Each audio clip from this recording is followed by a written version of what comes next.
Part 1. Good morning. You're through to the Tourist Information Office. Tim speaking. How can I help you? Oh, hello. Could you give me some information about next month's festival, please? My family and I will be staying in the town that week. Of course. Well, it starts with a concert on the afternoon of the 17th. Oh, I heard about that. The orchestra and singers come from the USA, don't they? They're from Canada. They're very popular over there. They're going to perform a number of well-known pieces that will appeal to children as well as adults. That sounds good. My whole family are interested in music. The next day, the 18th, there's a performance by a ballet company called Eustatis. Sorry? The name is spelt E-U-S-T-A-T-I-S. They appeared in last year's festival and went down very well. Again, their programme is designed for all ages. Good. I expect we'll go to that. I hope there's going to be a play during the festival. A comedy, ideally. You're in luck. On the 19th and 20th, a local amateur group are performing one written by a member of the group. It's called Jemima. That'll be on in the town hall. They've already performed it 2 or 3 times. I haven't seen it myself, but the review in the local paper was very good. And is it suitable for children? Yes. In fact, it's aimed more at children than at adults. So both performances are in the afternoon. And what about dance? Will there be any performances? Yes, also on the 20th, but in the evening. A professional company is putting on a show of modern pieces with electronic music by young composers. Uh-huh. The show is about how people communicate, or fail to communicate with each other, so it's got the rather strange name, chat. I suppose that's because that's something we do both face-to-face and online. That's right. Now, there are also some workshops and other activities. They'll all take place at least once every day, so everyone who wants to take part will have a chance. Good. We're particularly interested in cookery. You don't happen to have a cookery workshop, do you? We certainly do. It's going to focus on how to make food part of a healthy lifestyle. And it'll show that even sweet things like cakes can contain much less sugar than they usually do. That might be worth going to. We're trying to encourage our children to cook. Another workshop is just for children, and that's on creating posters to reflect the history of the town. The aim is to make children aware of how both the town and people's lives have changed over the centuries. The results will be exhibited in the community centre. Then, the other workshop is in toy making, and that's for adults only. Oh, why's that? Because it involves carpentry. Participants will be making toys out of wood, so there'll be a lot of sharp chisels and other tools around. It makes sense to keep children away from it. Exactly. Now, let me tell you about some of the outdoor activities. There'll be supervised wild swimming. Wild swimming? What's that? It just means swimming in natural waters, rather than a swimming pool. Oh, OK. In a lake, for instance. Yes. There's a beautiful one just outside the town, and that'll be the venue for the swimming. There'll be lifeguards on duty, so it's suitable for all ages. And finally, there'll be a walk in some nearby woods every day. The leader is an expert on insects. He'll show some that live in the woods and how important they are for the environment. So there are going to be all sorts of different things to do during the festival. There certainly are. If you'd like to read about how the preparations for the festival are going, the festival organiser is keeping a blog. Just search online for the festival website, and you'll find it. Well, thank you very much for all the information. You're welcome. Goodbye. Goodbye. Part 2. I'm very pleased to welcome this evening's guest speaker, Mark Logan, who's going to tell us about the recent transformation of Minster Park. Over to you, Mark. Thank you. I'm sure you're all familiar with Minster Park. It's been a feature of the city for well over a century and has been the responsibility of the City Council for most of that time. What perhaps isn't so well known is the origin of the park. Unlike many public parks that started in private ownership, as the garden of a large house, for instance, Minster was some wasteland, which people living nearby started planting with flowers in 1892.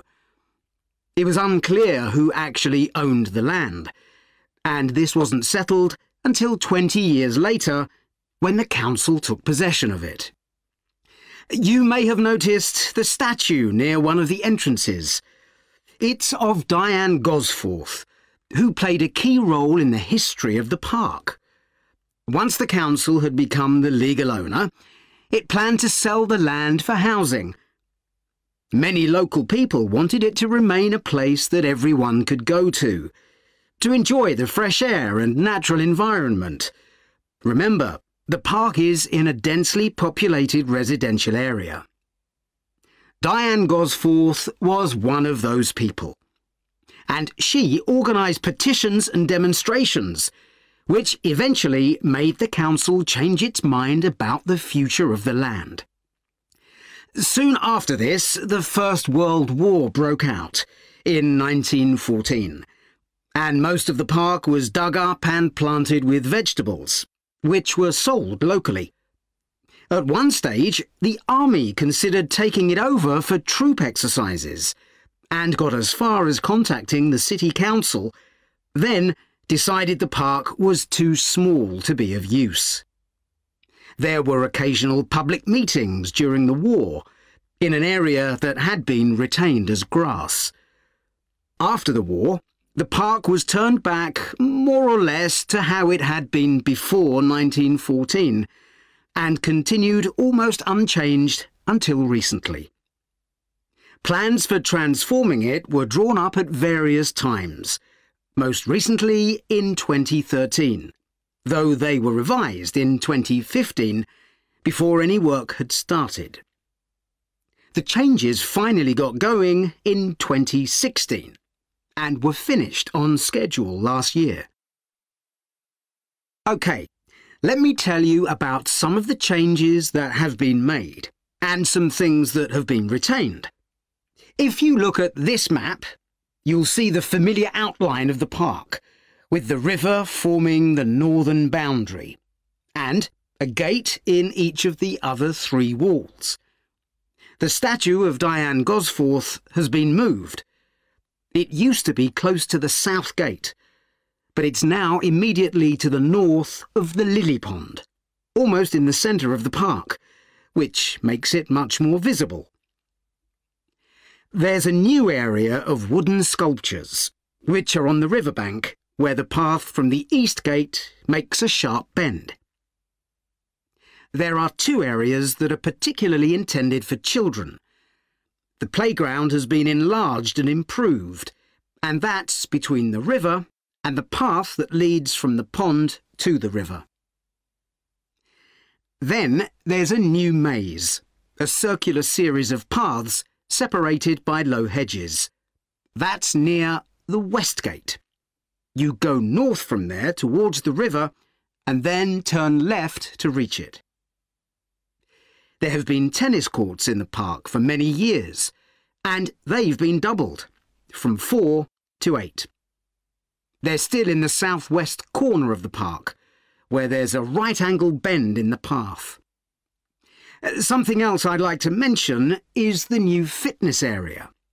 This is right next to the lily pond on the same side as the west gate.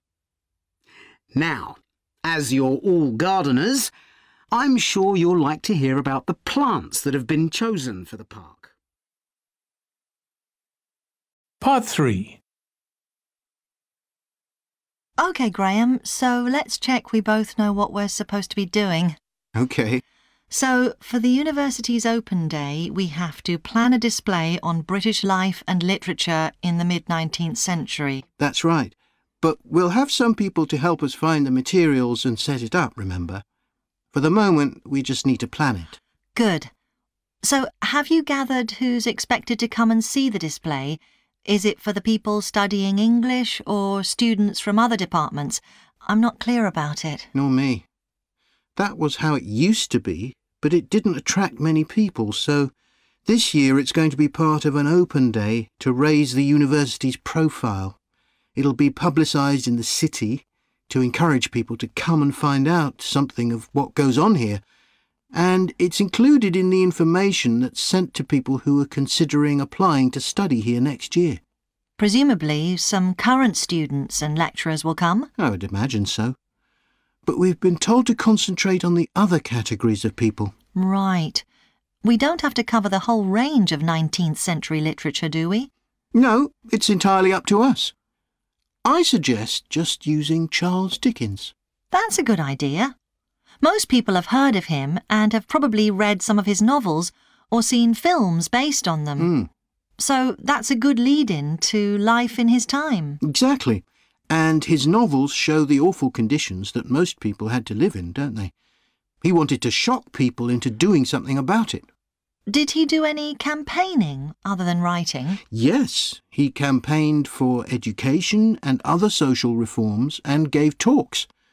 But I'm inclined to ignore that and focus on the novels. Yes, I agree. OK, so now shall we think about a topic linked to each novel? Yes, I've printed out a list of Dickens's novels in the order they were published, in the hope you'd agree to focus on him. You're lucky I did agree. Let's have a look. OK, the first was The Pickwick Papers, published in 1836. It was very successful when it came out, wasn't it? And was adapted for the theatre straight away. There's an interesting point, though, that there's a character who keeps falling asleep, and that medical condition was named after the book, Pickwickian syndrome. Oh, so why don't we use that as the topic and include some quotations from the novel? Right. Next is Oliver Twist. There's a lot in the novel about poverty, but maybe something less obvious. Well, Oliver is taught how to steal, isn't he? We could use that to illustrate the fact that very few children went to school, particularly not poor children, so they learnt in other ways. Good idea. What's next? Maybe Nicholas Nickleby?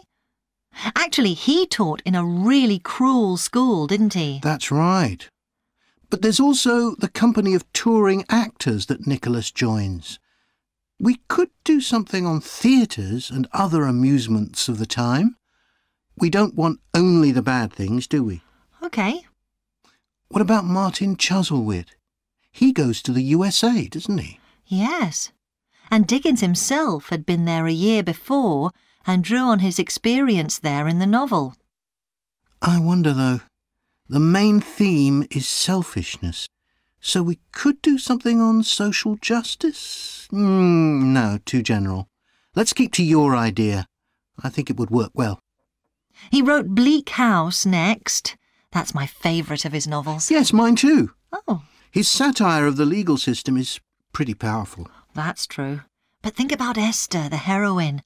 As a child, she lives with someone she doesn't know is her aunt, who treats her very badly.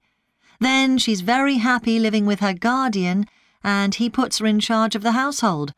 And at the end, she gets married, and her guardian gives her and her husband a house, where, of course, they're very happy. Yes, I like that. What shall we take next? Little Dorrit? Old Mr. Dorrit has been in a debtor's prison for years. So was Dickens's father, wasn't he? That's right. What about focusing on the part when Mr. Dorrit inherits a fortune and he starts pretending he's always been rich? Good idea. OK. So next we need to think about what materials we want to illustrate each issue. That's going to be quite hard. Part 4. I'm going to report on a case study of a program which has been set up to help rural populations in Mozambique, a largely agricultural country in Southeast Africa. The program worked with 3 communities in Chikwalakwala district, near the Limpopo River. This is a dry and arid region with unpredictable rainfall. Because of this, people in the area were unable to support themselves through agriculture, and instead they used the forest as a means of providing themselves with an income, mainly by selling charcoal. However, this was not a sustainable way of living in the long term, as they were rapidly using up this resource. To support agriculture in this dry region, the program focused primarily on making use of existing water resources from the Limpopo River by setting up systems of irrigation, which would provide a dependable water supply for crops and animals. The program worked closely with the district government in order to find the best way of implementing this. The region already had one farmers' association, and it was decided to set up 2 more of these. These associations planned and carried out activities including water management, livestock breeding and agriculture, and it was notable that in general women formed the majority of the workforce. It was decided that in order to keep the crops safe from animals, both wild and domestic, special areas should be fenced off where the crops could be grown. The community was responsible for creating these fences, but the program provided the necessary wire for making them. Once the area had been fenced off, it could be cultivated. The land was dug so that vegetables and cereals appropriate to the climate could be grown, and the program provided the necessary seeds for this. The program also provided pumps so that water could be brought from the river in pipes to the fields. However, the labour was all provided by local people, and they also provided and put up the posts that supported the fences around the fields. Once the program had been set up, its development was monitored carefully. The farmers were able to grow enough produce not just for their own needs, but also to sell. However, getting the produce to places where it could be marketed was sometimes a problem, as the farmers did not have access to transport, and this resulted in large amounts of produce, especially vegetables, being spoiled. This problem was discussed with the farmers' associations, and it was decided that in order to prevent food from being spoiled, the farmers needed to learn techniques for its preservation. There was also an additional initiative that had not been originally planned, but which became a central feature of the program. This was when farmers started to dig holes for tanks in the fenced-off areas and to fill these with water and use them for breeding fish, an important source of protein. After a time, another suggestion was made by local people which hadn't been part of the program's original proposal, but which was also adopted later on. They decided to try setting up colonies of bees, which would provide honey both for their own consumption and to sell. So, what lessons can be learned from this programme? First of all, it tells us that in dry, arid regions, if there is access to a reliable source of water, there is great potential for the development of agriculture. In Chiqualaquala, there was a marked improvement in agricultural production, which improved food security and benefited local people by providing them with both food and income. However, it's important to set realistic timelines for each phase of the programme, especially for its design, as mistakes made at this stage may be hard to correct later on. The programme demonstrates that sustainable development is possible in areas where there is